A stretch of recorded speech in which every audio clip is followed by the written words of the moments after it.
3 సంవత్సరాల కాంగ్రెస్ పాలనలో రేవంత్ రెడ్డి గారు మాట్లాడింది ఒకటి, ఇంకేమీ లేదు, చేసింది కూడా ఏమీ లేదు. అది fourth city, four brothers, future city. దాని చుట్టే ఏ సమావేశమైనా ఫోర్త్ సిటీయే, ఏ రివ్యూ మీటింగ్ అయినా ఫోర్త్ సిటీయే, ఏ ఓపెనింగ్ అయినా ఫోర్త్ సిటీయే, ఏ సమిట్ అయినా ఫోర్త్ సిటీయే. ఏమున్నది ఫోర్త్ సిటీలో రహస్యం? ఈ ఫోర్త్ సిటీలో జరుగుతున్న భూదందా ముఖ్యమంత్రి రేవంత్ గారికి ఎందుకు ప్రయారిటీ అనేది ఇవాళ స్పష్టంగా అర్థమవుతున్నది.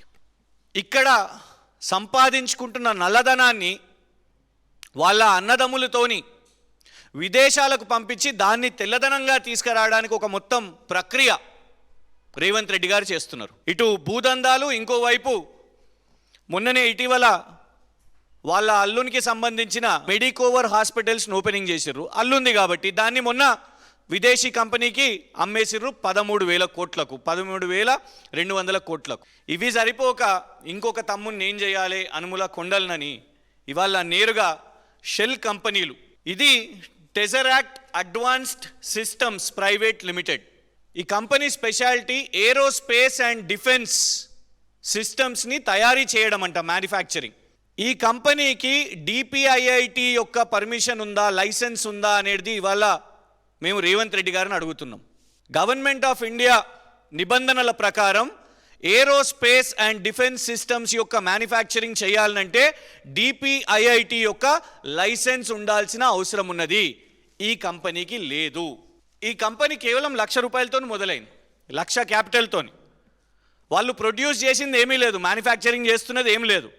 కానీ వాళ్లకు ఫారెన్ ఎక్స్చేంజ్ ఎర్నింగ్స్ 1 కోటి రూపాయలు వచ్చినాయి. ఇదే యాన్యువల్ రిపోర్ట్లో ఇంకో దారుణం ఏంటంటే, కంపెనీలో ఎంతమంది పనిచేస్తున్నారు, నంబర్ ఆఫ్ ఎంప్లాయీస్ అంటే 0 యాన్యువల్ రిపోర్ట్లోనే చెప్తున్నది. ఈ కంపెనీ యొక్క షేర్స్ కూడా పూర్తిగా ఓవరాల్ షేర్స్ కూడా కేవలం 1,00,000 రూపాయలు మాత్రమే. దీన్ని చెప్పుకొని అయ్యా యుఎస్ కౌన్సిల్ జనరల్తో కూడా కూర్చుంటారు. వీరు లారా విలియమ్స్ గారు, యునైటెడ్ స్టేట్స్ ఆఫ్ అమెరికా యొక్క కౌన్సిల్ జనరల్ మన హైదరాబాద్కి. లారా విలియమ్స్ గారితోని ఇగోండి పక్కన టెజరాక్ట్, దీని మీద టెజరాక్ట్ అని రాసింది. ఈ కార్యక్రమాన్ని చేసింది కూడా టెజరాక్ట్ అడ్వాన్స్ సిస్టమ్స్ ప్రైవేట్ లిమిటెడ్. 1,00,000 రూపాయలతో మొదలైన కంపెనీ, ఒక్క ఉద్యోగి కూడా లేరు వాళ్ళ యాన్యువల్ రిపోర్ట్లో. నడుస్తున్నదేమో ఈ ఇంట్లో United states and India, US India strategic partnership వాళ్ళకు కూడా, ఫోరం వాళ్ళకు కూడా మేము లేఖ రాసి మెయిల్ చేయడం జరిగింది.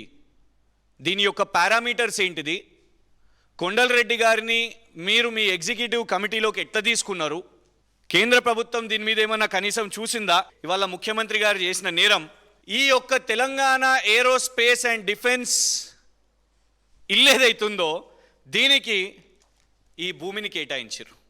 100 కోట్ల పైన విలువ గల రావిరియాలలో ఫోర్త్ సిటీ గేట్వే అని అంటారు. ఫోర్త్ సిటీ ఎందుకబ్బా అంటే ఇగోండి దీనికోసం. ఇది కేవలం భూమి విలువ కాదు, ఇది ఒకటేమో ఫారెన్ ఎక్స్చేంజ్ ఎర్నింగ్స్ అంట, ఇంకొకటేమో ఈ యొక్క డొల్లా కంపెనీని, షెల్ కంపెనీని అడ్డం పెట్టుకొని అమెరికా వాళ్ళని కూడా మోసం చేస్తూ అమెరికా వాళ్ళతోని సమావేశాలు పెడతాడంట. సూటు బూట్ వేయగానే అనుముల కొండలరెడ్డి గారు ఏరోస్పేస్ అండ్ డిఫెన్స్ యొక్క ఎక్స్పర్ట్ అయిపోయారంట వారు సూట్ వేయగానే. అది ఇంట్లోకి వెళ్ళి నడుస్తున్నదంట. ముఖ్యమంత్రి గారు సొంతంగా వాళ్ళ తమ్మునికే భూమిని కట్టబెట్టిర్రు. ఇక్కడ రేవంత్ రెడ్డి గారు మిస్యూజ్ కాదు, ఎక్స్ప్లాయిట్ చేస్తున్నారు.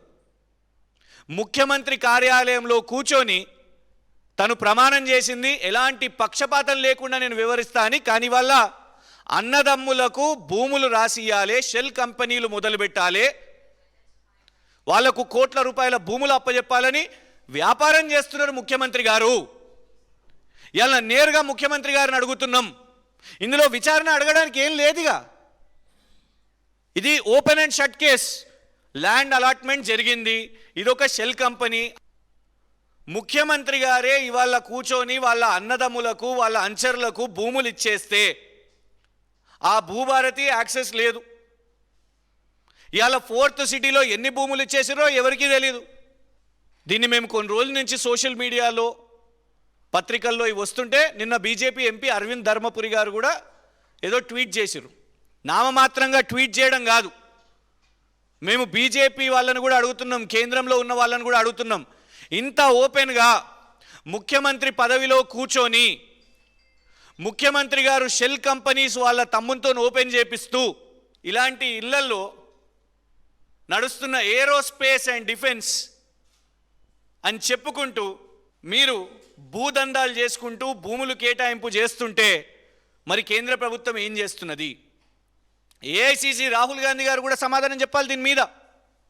రేవంత్ రెడ్డి గారికి ఒక్కరోజు కూడా ముఖ్యమంత్రి కుర్చీలో కూర్చునే అర్హత లేదు. వారు నైతికంగా బాధ్యత తీసుకొని తప్పుకోవాలి, దీని మీద విచారణ చేపట్టాలి, దీని క్యాన్సలేషన్ కూడా చేయాలి.